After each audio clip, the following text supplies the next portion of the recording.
The political transition in Yemen is being tested as an agreement on state structure is causing more debate and controversy. Federalism is now seen as the solution to the country's many woes, but can it really work, or will it be a prelude to more civil strife in Yemen? This is Inside Story.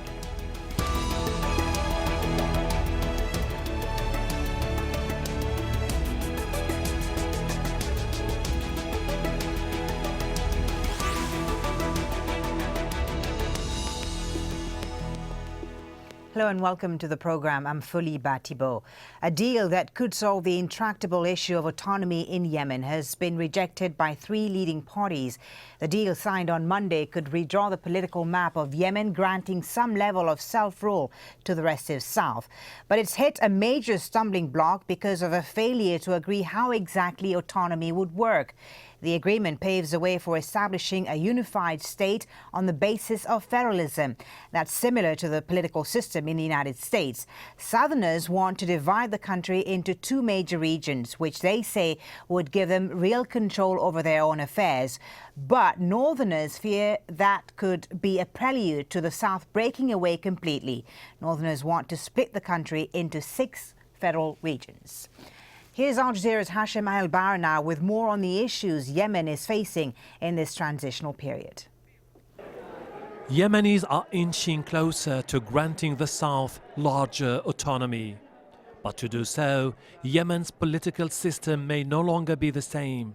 A future that is being decided here at the National Dialogue Conference. Feuding political factions and a new generation of activists are debating the structure of the state. Many argue that people in the south have to be the first ones convinced of joining a federal system. Here in Aden, a separatist movement is growing. It's calling for the south to break away from the north. The most important issue is to sort out the southern question. If it's not sorted out, then the whole of Yemen is facing, a very grave situation whereby neither the north will continue north nor the south will continue south. But a federal system might also encourage Houthi rebels to call for an independent state in Sanaa province. The traditional elite wants Yemen to remain centralized to safeguard their privileges. In any situation of change, there are those who are going to lose their privileges, their positions of power, something they used to for decades.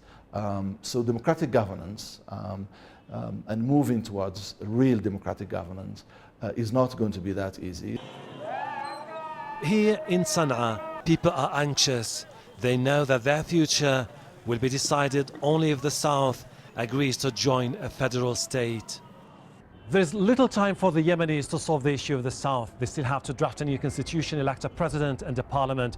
But there's a general sentiment that all political factions may have just one option: make concessions so that Yemen can have a genuine democracy, or stand firm and risk anarchy. Hashim Al-Bar, Al Jazeera, Sanaa. Well, let's now bring in our guests in Sanaa. Saeed Yafai, chairman of the Executive Bureau of the Consultancy Forum of Southerners in Yemen's capital. Also in Sanaa, Farea al-Muslimi, he's a Yemeni youth activist. And in Manchester in the UK, Peter Salisbury, he's a Yemen analyst and independent journalist, usually based in Sanaa. Thank you, gentlemen, for being on Inside Story today. Thank you all. Saeed Yafai, if I can start with you, what do you make of this agreement that was signed on Monday? It's already running into some difficulties because a lot of the factions are not on board. But do you think this agreement could eventually pave the way to a more unified and more stable Yemen? Thank you. May I start by wishing our viewers a Merry Christmas and a happy and peaceful New Year. As far as this document, as you have indicated, it has not been signed by all the concerned parties. In fact, some of the main participants in this dialogue, which is al-Mu'tamar al-Sha'bi al-Aam, have declared that they are against this document completely. Obviously, the southern Iraq are against it. the Social Party of Yemen, the Nasrites. All these people have not come on board as far as this agreement is What's not concerned. good enough for you? What's not good enough for whom? For the southern Yes, for the Southerners. What's people? not good enough in this document? It has not come up to their aspirations even halfway. It has not given them the right for self-determination, which is the mainstay of their claims. Obviously, they are demanding the return of their own state. They were a sovereign state before 1990, and they would like to go back to being a sovereign state. However, there are different views on how to reach that point. Many people would agree to gradual steps to reach self-determination. And when we say self-determination, it does not mean, it does not necessarily mean that the majority of the people in the South would like to secede from the But there are many, though, in the South who are favorable to this idea of secession completely. There are many voices in the South who've said that they want to completely separate from Yemen and have their own state. So how do you reconcile these divisions within the South to start with? Well, it's the loud voices which people hear. That's the people in the streets who say that they want secession.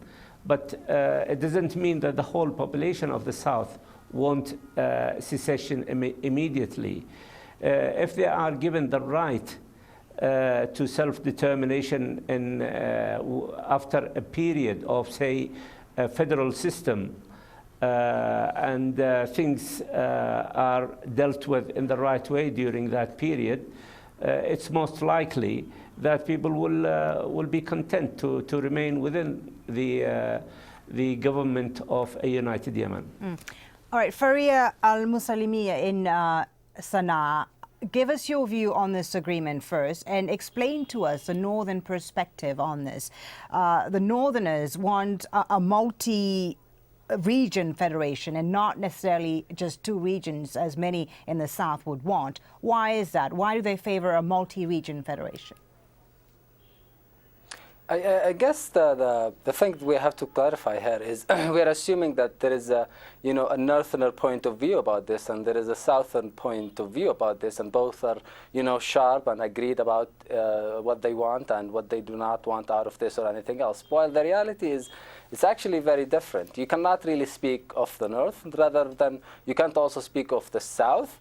I guess the issue with this, yes, some powers in the north would have problems with the fact, this is, especially it did not decide yet how many regions, and they do not want it to be two because, it responds back to the 1990 before it. It puts Yemen before it was in the unification. But in either cases, I don't think the issue with this document or with any other thing happening right now at the moment is, it can be a great solution, but it's simply not the problem in Yemen. So what is the problem then? What's that issue here, you think? Sure. I mean, the issue, I think, in the South, and that's why, this is a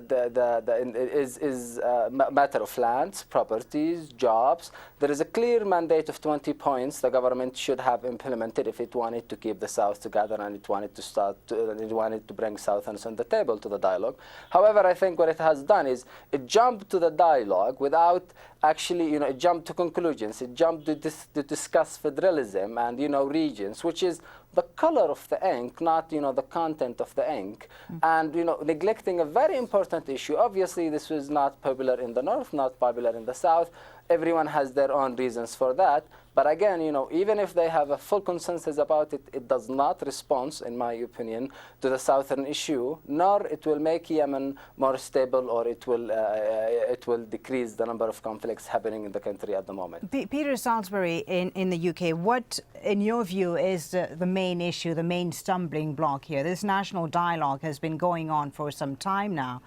Do you think it was too ambitious to start with, and perhaps that could be the reason why it hasn't achieved anything as of yet?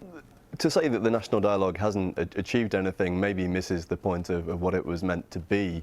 The dialogue is about getting people to come to an agreement over what Yemen's constitution should be in the future. But they haven't agreed anything yet, have they? And the future shape of the state. Well, some of the working groups have come to agreements. Part of the problem has been the message that people took from the dialogue before it even started, where they thought that it would produce results from the get-go. And we've seen people really losing faith in its ability to produce results because they haven't seen results on the ground as of yet. But what we've seen with the agreement over the last couple of days, which not everyone has endorsed, is just how intractable some of the problems in Yemen are, because this agreement is in fact an agreement to disagree and to try and come back to some of the most contentious points discussed at the dialogue in the future while a constitution is being drafted. And when we come back to that discussion, it's likely to cause quite a lot of both political and probably violent conflict. So just to clarify and understand this for people who are not familiar with the situation in Yemen, is it just about the number of provinces that will eventually make up the future federation, or are there other issues at stake as well?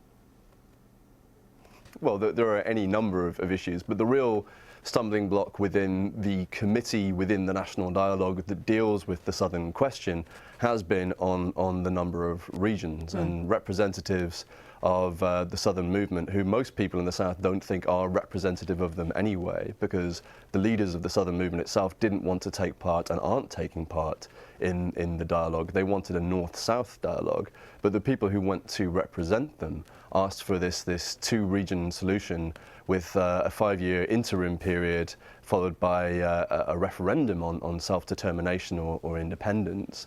That's unacceptable to most people in the north, and they came up with a counter proposal for 5 regions. And what's happened, in fact, in the last 2 weeks, which I don't think anyone's mentioned, is another proposal has been brought in for 6 regions, which would carve up some of the territory which has been amenable to a group called the Houthis, who are a Zaidi Shia revivalist movement who've gained a lot of power since the 2011 uprising. So the main thing we're really seeing is a dialogue which was meant to be about creating a more equitable Yemen and creating a contract which was for all Yemenis. And what it's come down to at this point is people who are part of the former elite, people who are part of the former regime, and emerging powers really struggling to create a system in which they can benefit themselves, rather than looking at this bigger picture of what's good for Yemen in the long term. And that's quite a sad outcome at this moment in time. Right, and there are many who say that this national dialogue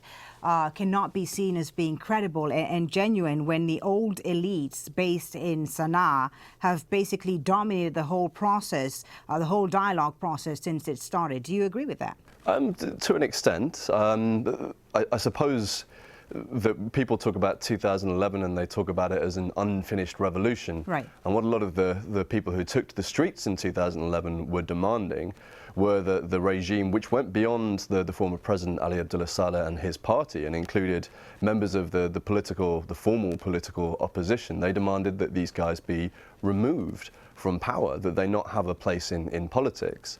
Whereas the GCC deal, the transitional, the peace deal that has been under implementation for the last couple of years, has really been about keeping everyone in the tent and trying to create a discussion. But obviously there are going to be distortions. People who were powerful before the revolution continue to be very powerful, and marginalized people who were relatively politically and militarily weak, unsurprisingly haven't really been able to force their case. So you see elite infighting, and you definitely see people from the former elite with greater bargaining power within the dialogue and being able to push their case more forcefully.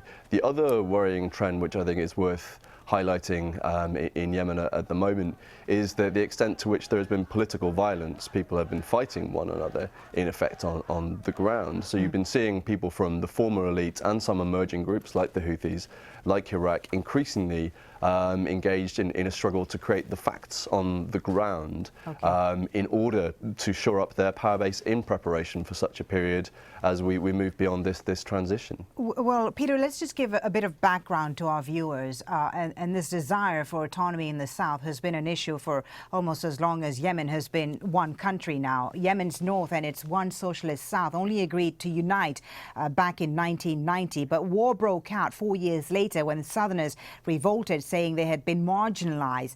Then President Ali Abdullah Saleh crushed the revolt and the union was maintained. But the southern movement re-emerged in 2007 with a call for the south to be independent once again.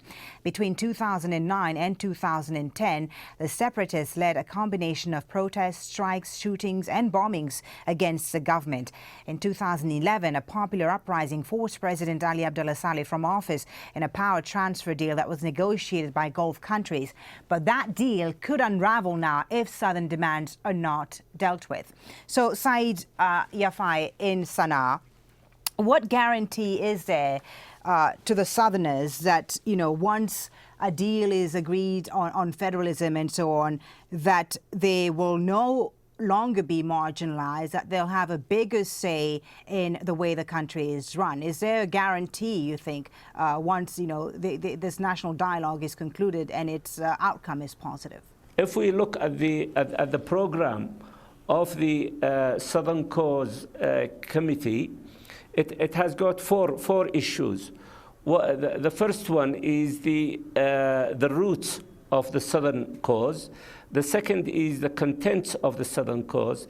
The third is the ways how to resolve the Southern concerns.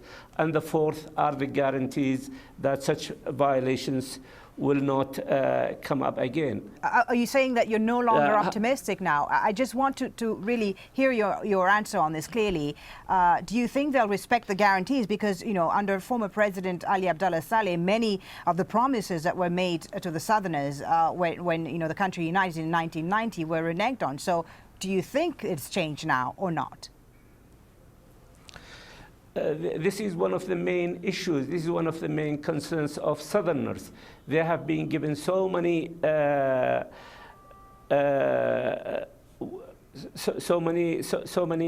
things that they will be receiving, yet nothing has happened. Now they are saying, if we agree to a federal system, who is going to guarantee that all the issues that are agreed during the National Dialogue Conference will come into force? Right. Well, let me ask Farea also in Sanaa about this. Farea, let me bring you in if I can.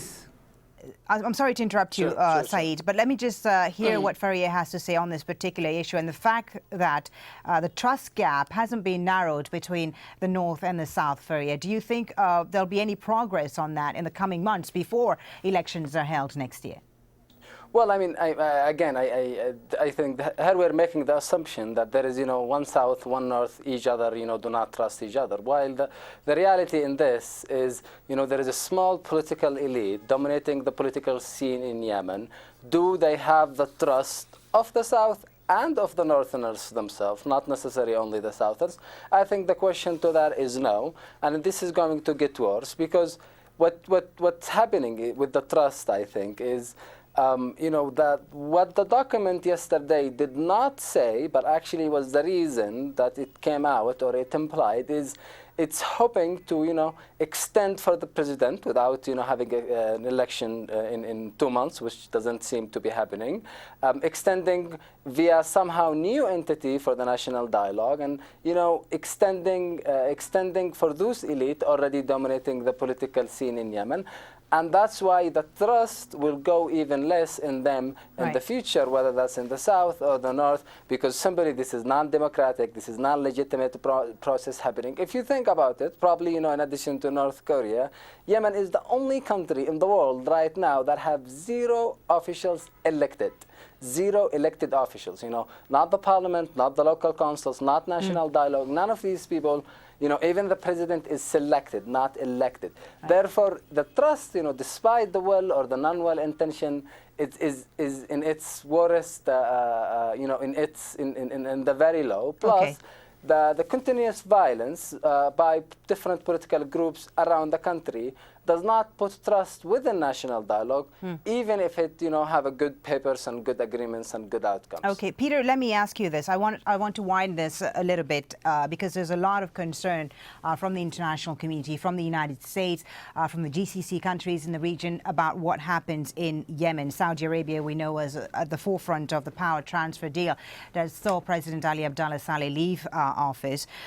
What do you think, and explain to our viewers who are not familiar, of course, with the regional politics, what's at issue here as far as the regional countries are concerned, the GCC countries, the US as well? Is it a question of security and the threat of al-Qaeda in southern Yemen, or is it perhaps the issue of sectarianism that we've seen in the last few months?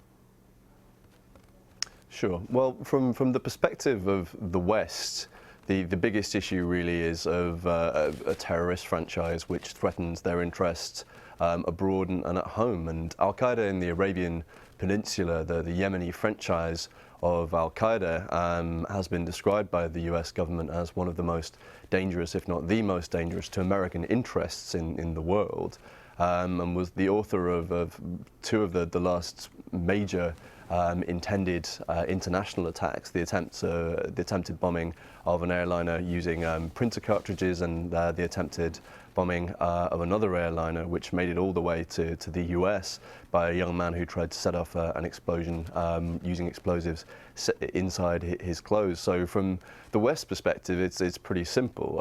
It's one of how do we contain the terrorist threat, and how do we build a state which can contain it.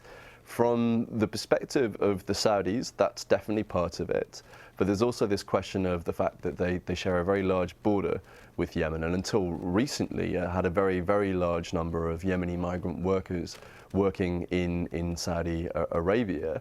The collapse of the state in Yemen would create huge security issues along their border, but would also see more and more migrants trying to come into Saudi Arabia. And in fact, over the past year, the Saudis have been cracking down on violations of work permits in Yemen and expelling, I think, around 200,000 Yemenis so far this year from Saudi Arabia. From the perspective of the other Gulf states, there's a similar set of issues. How do we contain Yemen? How do we make sure that it doesn't become a security threat? And how do we make sure that there isn't this problem of mass migration? And then, of course, there's the regional issue of Iran. The US, the Saudis, and most of the Gulf states are increasingly concerned that Iran is gaining influence in the south and with the Houthis. The extent to which that is the case is absolutely open to question. But where there is some Iranian presence, the rest of the region and the US definitely pay attention. So there's an awful lot going on in there. And then finally you have this question of Yemen's strategic location, because it sits right next to the Bab al-Mandeb Strait, which is a strategic maritime choke point through which millions of barrels a week of oil pass through. So it's fairly crucial to international oil supply. And from a maritime security perspective and the perspective of the global economy, if things were to happen in Yemen that would see a security breakdown, allow people to close off that choke point or attack ships and hijack them, that would affect global oil supply and the price of oil. So there's a lot at play there at this moment in time. But part of the issue that we're seeing today is to do with the way that people have responded to these threats in Yemen in the past. Until 2011, the idea was let's prop up the former president, Ali Abdullah Saleh, who presented himself as a partner in fighting terrorism and maintaining stability. But in propping him up, what they did was allow all these huge social and political issues to build up over a period of decades under Saleh, and particularly over the last decade of his rule. And what we're encountering right now is sort of a festering wound, if you like, of a variety of different issues, which were put to one side because of the way that people approached Yemen. Very interesting. A lot at play here, as you say. Thank you very much indeed for joining us. Thank you, Saeed Yafai in Sanaa, Farea al-Muslimi also in Sanaa, and Peter Salisbury in the UK there. Thank you as well for watching this edition of Inside Story. If you want to send us your feedback, as always, just email us at insidestory@aljazeera.net. Thanks for watching.